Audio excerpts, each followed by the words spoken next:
सीतारामचंद्राभ्याम नमः। श्रीमद् वाल्मीकि रामायण अयोध्या कांड 49वां सर्ग।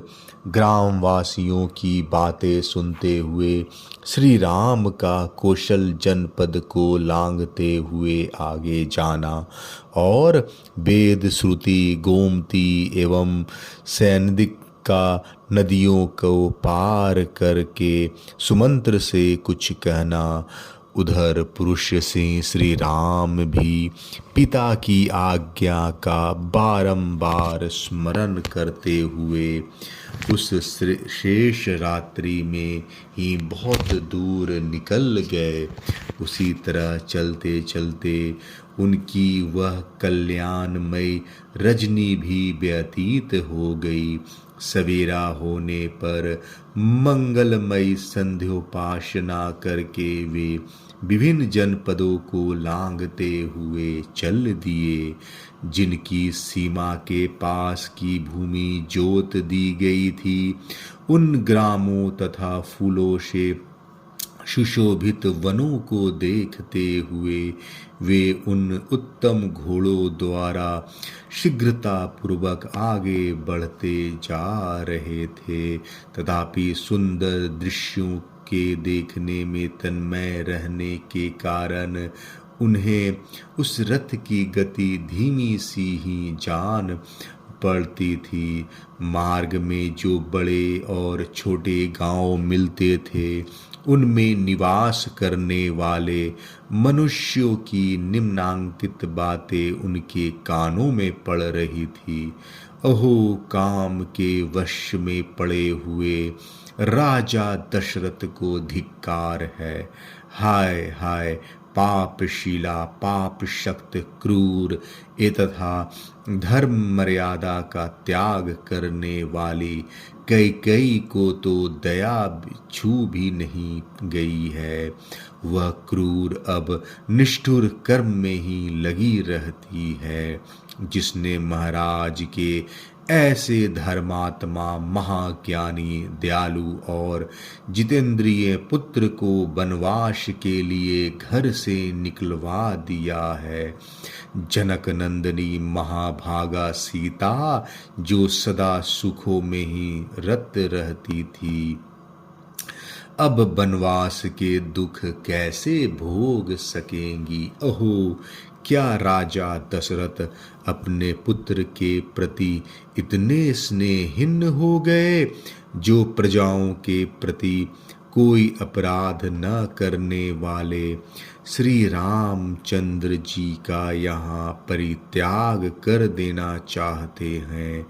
छोटे बड़े गांवों में रहने वाले मनुष्यों की ये बातें सुनते हुए वीर कौशलपति श्री राम कौशल जनपद की सीमा लांघ कर आगे बढ़ गए। तदंतर शीतल एवं सुखद जल बहाने वाली वेद श्रुति नामक नदी को पार करके श्री रामचंद्र जी अगस्त सेवित दक्षिण दिशा की ओर बढ़ गए।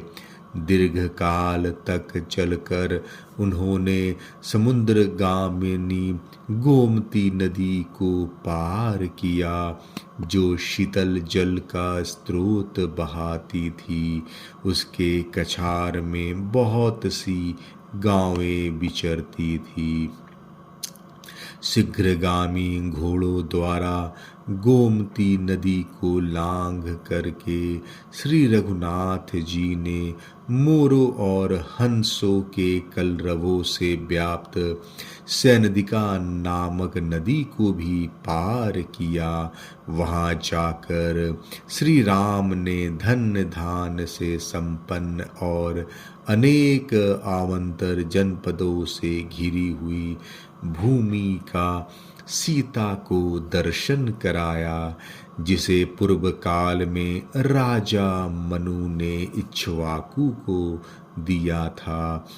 फिर श्री राम पुरुषोत्तम श्री राम ने सूत कहकर सारथी को बारंबार संबोधित किया और मदमत हंस के समान मधुर स्वर में इस प्रकार कहा, सूत, मैं कब पुनः लौटकर माता पिता से मिलूंगा और सरयू के पार्श्ववर्ती पुष्पित वन में मृगया के लिए भ्रमण करूंगा। मैं सरयू के वन में शिकार खेलने की बहुत अधिक अभिलाषा नहीं रखता। यह लोक में एक प्रकार का अनुपम कीड़ा है जो राजर्षियों के समुदाय को अभिमत है। इस लोक में वन में जाकर शिकार खेलना राजर्षियों की कीड़ा के लिए प्रचलित हुआ था।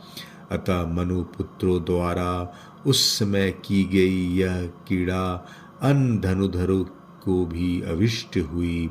इक्ष्वाकु नंदन श्री रामचंद्र जी विभिन्न विषयों को लेकर सूत से मधुर वाणी में उपयुक्त बातें कहते हुए उस मार्ग पर बढ़ते चले गए। अयोध्या कांड 49वां सर्ग समाप्त। जय श्री राम।